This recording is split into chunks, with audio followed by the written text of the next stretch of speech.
Thank you, Deputy Speaker.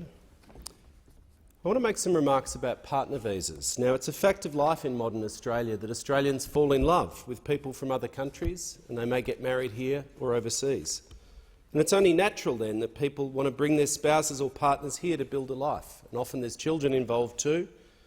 And our country has seen this and benefited from relationships for many decades. But I want to air my serious concerns about the growing backlog and the delays in processing spouse and partner visa applications under this government.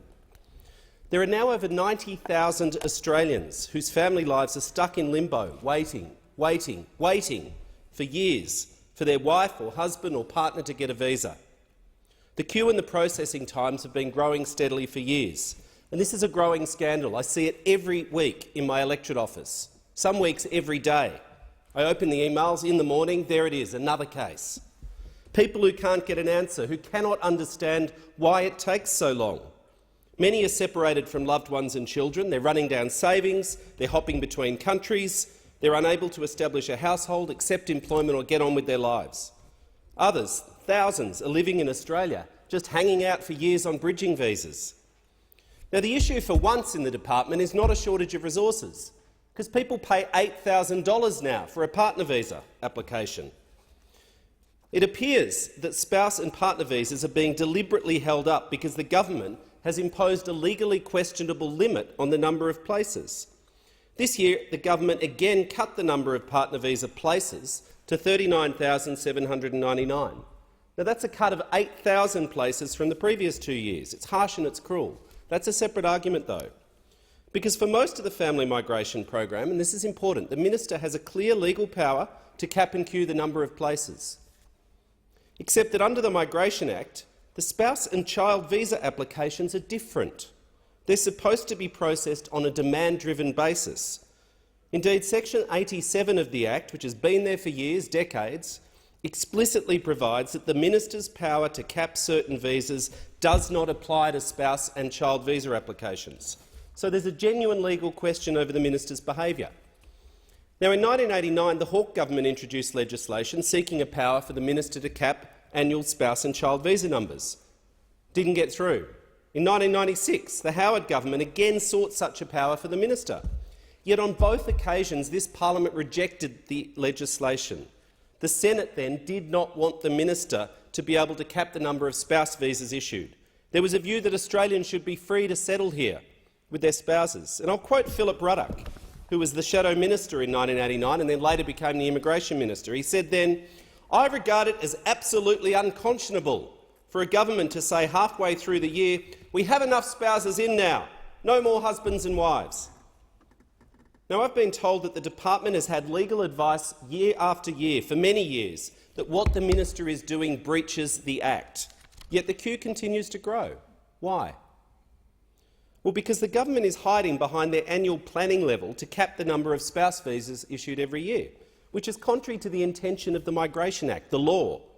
To explain, the Minister for Home Affairs loves to trumpet at the moment his so-called cut to migration. Remember that? He tells us now he has a ceiling of 160,000 places for 2019-20. He's cut migration to suck up to Pauline Hanson. But within this, the government counts 39,799 partner visas they say they'll issue. But this whole cut to migration is a sham. It's a scam for a cheap headline to try and fool Australians and suck up to one nation. There is no cut to migration, because more than 216,000 people now are just hanging out in Australia on bridging visas, most waiting for their substantive visa to be processed. So he's cut the number of permanent visas, like partner visas, spouse visas, and he's just forcing him to wait for longer and longer in the community so he can run around saying, "I've cut migration," when he hasn't. This includes tens of thousands of husbands and wives of Australians waiting for their partner visas. Now, the delays are not about integrity.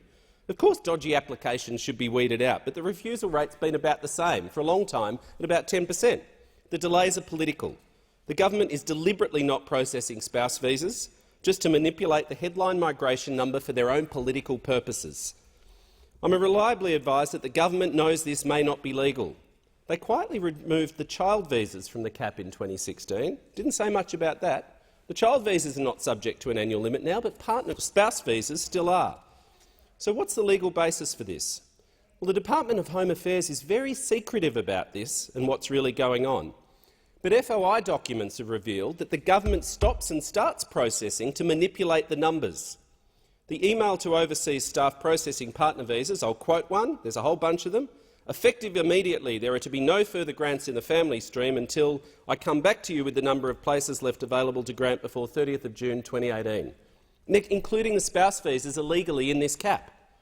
The government also told staff not to tell applicants that their visa is ready to be granted, to cover up how they were manipulating the queue. Now, the human impact of this is profound. I represent one of the most multicultural electorates in the country. Migration is the biggest thing every day that comes through the door of my office. Not Centrelink, not the NDIS mess, not the aged care mess the government's made, it's migration. The legality of this is highly dubious. The minister may claim it's just a planning level or a queue, but if it looks like a cap and it sounds like a cap, then it's a cap. Even though, if this is somehow legal, as a matter of decency and policy, more places should be made available. Australians love who they love. The Howard government at least had the decency then to admit that spouse visas could not be capped. And the then Minister, Senator Vanstone, went to the government when the queue got too long and got extra places allocated to the program to meet demand and let people love who they love. But it's unsurprising, given these legally dubious caps, that the processing times of spouse visa applications have also increased significantly. Despite paying $8,000, most onshore applicants are now waiting 2 years or more, and offshore applicants are now waiting more than 18 months. But basic mathematics tells you that unless the government changes their approach, the only outcome there can be is that people will wait longer and longer. 2 years, 2.5 years, 3 years, 3.5 years, 4 years, 5 years. It's the only trajectory that's possible. It's a function of maths. The government's, of course, not focused on any of this, none of the real problems in the migration system. Their current focus is their outrageous privatisation of the visa processing system.